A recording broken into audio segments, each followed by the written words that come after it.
पुल को क्रॉस करने के बाद आप समझे कि आप केटू पहाड़ पहुंच गए हैं और साथ ही एक नाला मिलेगी आपको जिसमें आप टर्न मारेंगे तो आप केटू पहाड़ पहुंच जाएंगे। यहाँ हर 4x4 गाड़ी जा सकती है बआसानी के साथ।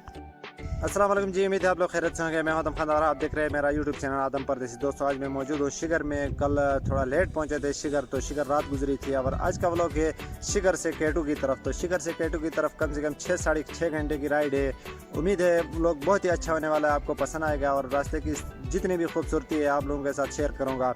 अगर आपने मेरे स्कर्दू का सीरीज़ नहीं देखा है तो वो भी लाजमी विज़िट करें और व्लॉग बहुत ही अच्छा होने वाला है, इसलिए व्लॉग को करते हैं शुरू। ये है शिगर बाज़ार और कल रात हमने जो सामने आपको नज़र आता है इसी होटल में गुजारा था। शिगर बाज़ार उमूमन छोटा सा बाज़ार है, 3-4 होटल है इसमें। और ये है शिगर का कुछ व्यू। रात को शिगर में बारिश हुई थी और सुबह फिर हमने अपना सामान जीप में लोड किया। यहाँ ज़्यादातर 4x4 गाड़ियाँ चलती है और छोटी जो गाड़ियां हैं वो शिगर तक तो बआसानी के साथ आ सकती है, लेकिन आगे लोकल बता रहे थे कि रोड बहुत ही ज़्यादा ख़राब है, तो हमने फिर शिगर से अपना सफ़र शुरू कर दिया है।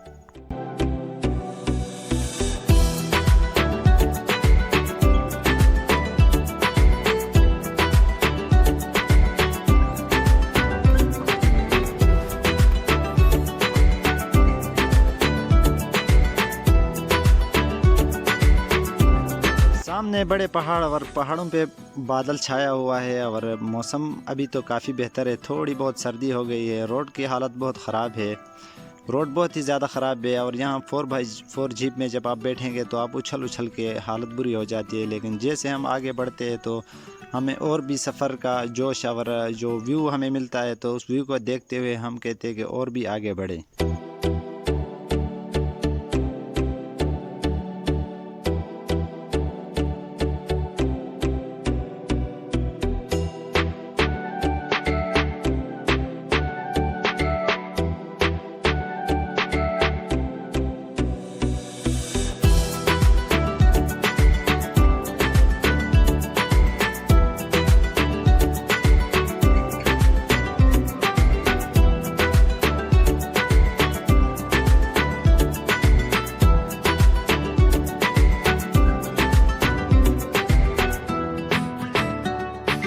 शिगर से आप 3 घंटे का राइड करेंगे तो आपको ये खूबसूरत व्यू नज़र आएगा और जैसे आप आगे बढ़ेंगे तो थोड़ी सी सर्दी में भी इजाफा होती है और सर्दी आपको लगना शुरू होती है।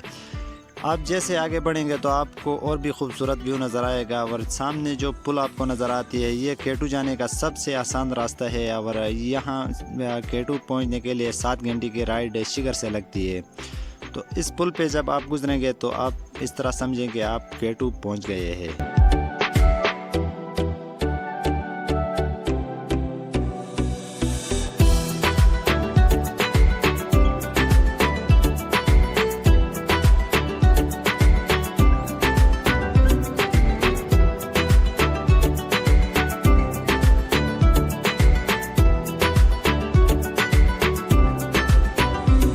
केटू जाने के लिए इस पुल को क्रॉस करना पड़ता है और इस पुल को क्रॉस करने के लिए आपको पुल से थोड़ा पीछे एक चौकी है, उधर एंट्री करना पड़ता है। हमने भी एंट्री करने के बाद हम अभी केटू की तरफ निकल गए हैं। थोड़ी बहुत हमारी गाड़ी में थोड़ी ख़राबी आई है, देखते हैं अभी हम कहाँ तक जा पाते हैं।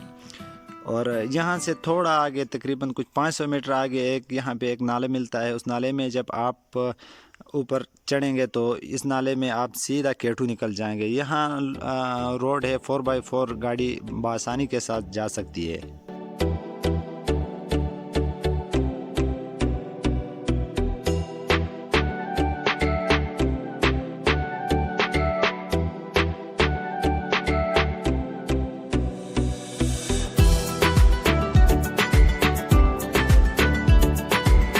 हमारी गाड़ी में थोड़ा मसला आया था, इसलिए हमने केटू जाने का इरादा फ़िलहाल तो कैंसिल कर दिया है। और अभी हमें लोकल ने बताया कि यहाँ कोई करीब मैकेनिक है तो हम उसकी तरफ जा रहे हैं। अभी देखते हैं कि क्या होता है और इस व्यू को आप देख के एंजॉय करें। साथ में है दरिया स्कर्दू और ये नेचुरल व्यू जो आखिर तक आपको नज़र आता है और पहाड़ों पे बादल भी छाए हुए हैं और बहुत ही खूबसूरत व्यू आपको नज़र आता है।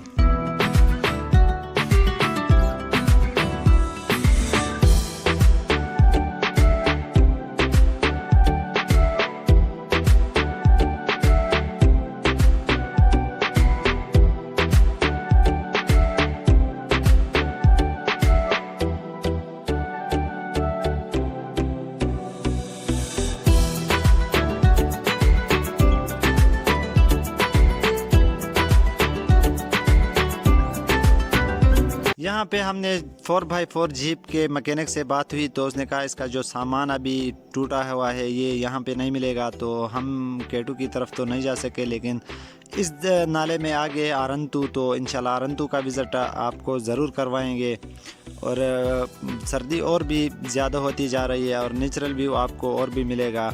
इस करदू का जो दरिया है वो बहुत थोड़ी सी रह गई है, अभी थोड़ा सीज़न भी ऑफ है, तो इस गांव में हमारे इंशाल्लाह रात गुजरेगी। अगर वीडियो अच्छी लगी है तो लाइक करें, चैनल पे नए हैं तो सब्सक्राइब करें। फिर मिलते हैं किसी अच्छी वीडियो के साथ, तब तक के लिए अल्लाह हाफिज़।